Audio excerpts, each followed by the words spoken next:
Hello friends, वर्षा रेसिपीजमध्ये तुमचं मनापासून स्वागत करते. तर मोड आलेल्या मटकीची भाजी सगळेच बनवतात, पण एकदा तुम्ही अशी ही मटकीच्या डाळीची रेसिपी बनवली आहे का? नसेल बनवली तर एकदा नक्की बनवून बघा. एवढी टेस्टी आणि रुचकर लागते ना. तर काहींना बघा मटकीची डाळसुद्धा माहिती नाही आहे. तर ही मटकीची डाळ आहे, ही मी 1 वाटी घेतलेली आहे. तर 1 वाटी पुरेशी होते.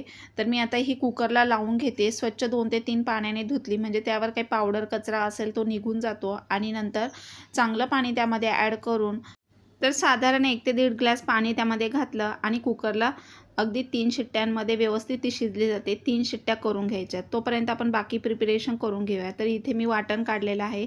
कांदा, खोबरं, आलं, लसूण आणि कोथिंबीर. तर अगदी झटपट रेसिपी होते, फार वेळ लागत नाही. आता सोनेरी रंग होईपर्यंत हा कांदा आपल्याला व्यवस्थित परतून घ्यायचा आहे तेल टाकून. सोनेरी रंग येईपर्यंत सतत हलवायचा आहे. एकसारखा असा कलर येईपर्यंत तो भाजून घ्यायचा आहे. बऱ्याच वेळेला काय होतं, गॅसची फ्लेम हाय ठेवली की कुठे जास्त भाजला जातो किंवा कुठे कच्चा राहतो. त्यामुळे तो व्यवस्थित असा नॉर्मल गॅसवर भाजून घ्यायचा आहे. कांदा आता तुम्ही बघताय कलर चेंज झालेला आहे. तर असं सोनेरी रंग येईपर्यंत सतत हलवायचा आहे. प्रत्येक पाकळ्या मोकळ्या करून असं व्यवस्थित भाजून घ्यायचा आहे. मसाला जर व्यवस्थित भाजून घेतला तर भाजीची चव दुप्पट वाढते बघा. आता त्यामध्येच बघा ही कोथिंबीर मी धुवून कट केली आणि तीसुद्धा त्यामध्ये भाजून घ्यायची आहे. सर्वात शेवटी टाकायची. कांदा भाजत आला की मग कोथिंबीर पण त्यामध्ये मिक्स करून भाजून घ्यायची, म्हणजे ओलसरपणा राहत नाही मसाल्यामध्ये. आता याच्यासाठी की मसाला थोडासा मी जास्तीचा काढला आहे. जर तुम्हाला जास्तीचं 1-2 दिवसांसाठी जर वाटण वापरायचं असेल तर यामध्ये बघा अजिबात पाण्याचा अंश राहील असं कोथिंबीर किंवा ओलसरपणा ठेवायचा नाही आहे. व्यवस्थित परतून घ्यायचे कोथिंबीर आणि कांदासुद्धा.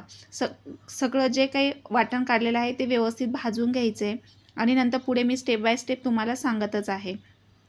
तर आता कांदा भाजत आलेला आहे बघा. तर एवढी भारी रेसिपी आहे ना, तर तुम्ही एकदा बनवली तर बघा तुम्ही नेहमी बनवाल, कायम बनवाल ती. कारण एवढी टेस्टी आणि रुचकर लागते. अगदी गावाकडील रेसिपी आहे. बऱ्याच वेळेला आपण काय करतो, मोड आलेल्या मटकीची भाजी बनवतो, पण मटकीच्या डाळीची ही रेसिपी आपण बऱ्याचदा बनवत नाही, काहींना माहिती पण नाही आहे. आणि तुम्ही कशा पद्धतीने बनवता ते सुद्धा मला कमेंट बॉक्समध्ये नक्की सांगा. तर आता बघा कांदा व्यवस्थित भाजून घेतला आहे. आता खोबऱ्याचे सुद्धा काप करून खोबरंसुद्धा छान असं सोनेरी रंग येईपर्यंत भाजून घ्यायचे खरपूस. तर आता तुम्ही म्हणाल की पिवळसर खोबरं कसं काय? तर ते तळी भरलेलं भंडाऱ्याचं खोबरं आहे, त्याला हळद लागलेली असते, तर ते मी जेवणामध्ये वापरते. तर आता भाजीसाठी मी ते कापून घेतलेलं आहे आणि ते सुद्धा असं भाजून घ्यायचे खरपूस. आता हे आपण भाजून घेतलेलं आहे, त्यामध्येच मी लसूण आणि आलंसुद्धा भाजून घेतलेलं आहे खोबऱ्यामध्येच. आता वाटण काढलं आहे, ते थंड होऊन मिक्सरला ग्राइंड करून घ्यायचं.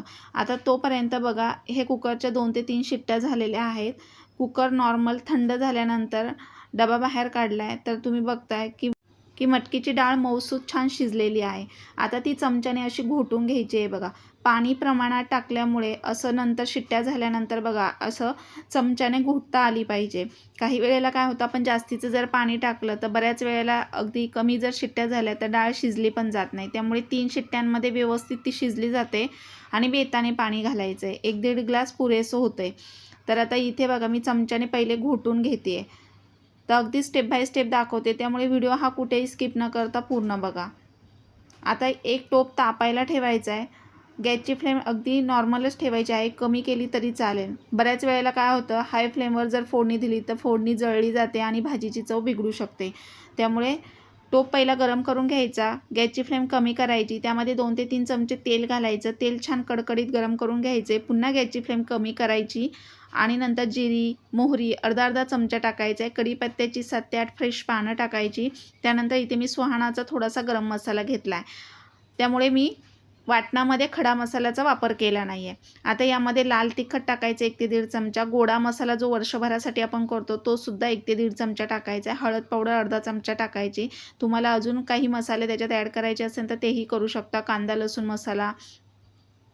त्याचबरोबर बघा आता इथे मी मसाले टाकून घेतलेले आहे. लाल तिखटसुद्धा मी अगदी कलरसाठी 1 ते 1.5 चमचा टाकलेले आहे. मसाले टाकून घेतल्यानंतर बघा गॅसची फ्लेम कमीच ठेवायची आहे, नाहीतर मग जळली जाते फोडणी.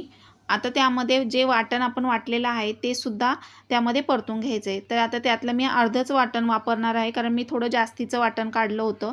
जर आपण जास्त वाटण काढलं तर ते गरगरीत वाटायचे आणि बिना पाण्याचं वाटायचे, म्हणजे ते फ्रीजमध्ये अगदी 3 ते 4 दिवस सहज राहतं आणि तुम्ही पटकन अशी रस्सा भाजी, वांग्याची, शेवग्याची कुठलीही भाजी असली तरी त्याला ते वाटण तुम्ही वापरू शकता.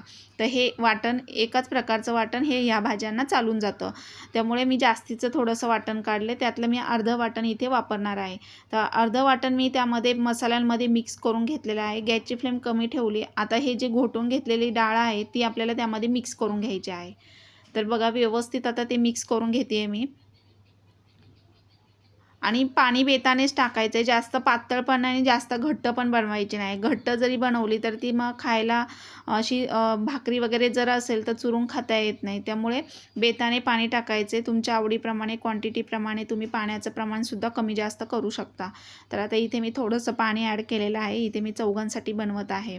तर बघा, आता पाणी टाकल्यानंतर मिक्स करून घेतल्यानंतर त्यामध्ये आपल्याला चवीनुसार मीठ टाकायचे. गॅसची फ्लेम कमीच ठेवायची आहे. आता कमी गॅसवर व्यवस्थित आपल्याला त्याला उकळी आणू द्यायची आहे, उकळी घ्यायची आहे आणि त्यानंतर मग आपल्याला सर्व करायला घ्यायची आहे. पण एवढी ती टेस्टी लागते ना, तर बघा एकदा बनवून बघा आणि नंतर कशी झाली आहे मला कमेंट बॉक्समध्ये नक्की सांगा. आता यामध्ये बघा पाणी ॲड केलेलं आहे. आता चवीनुसार आपल्याला इथे मिठाचा वापर करायचा आहे. तर मी इथे खडा मिठाचा वापर केलेला आहे.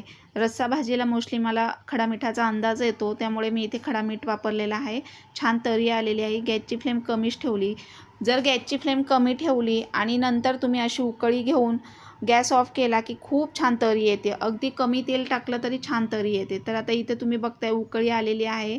छान उकळते आमटी आणि मी आता अधूनमधून 1 ते 2 वेळा हलवलेली आहे. तर एवढी चव भारी लागते ना, तर एकदा नक्की बनवून बघा आणि कशी झाली कमेंट बॉक्समध्ये नक्की सांगा.